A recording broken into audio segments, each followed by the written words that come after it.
Hi everyone, JungAh here.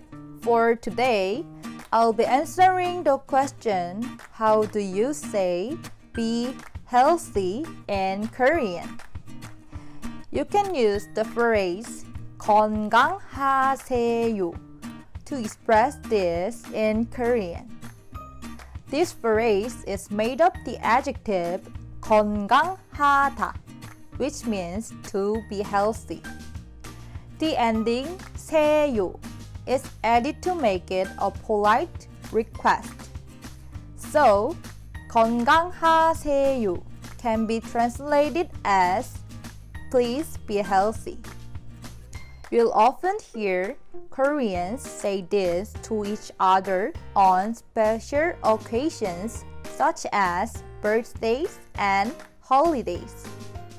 You might also notice it at the end of emails. It's a nice way to close a message to someone. I hope you enjoy this tip. We discuss questions like this every day inside of the 90-day Korean members area. Find out more and get a free lesson at 90daykorean.com. 건강하세요.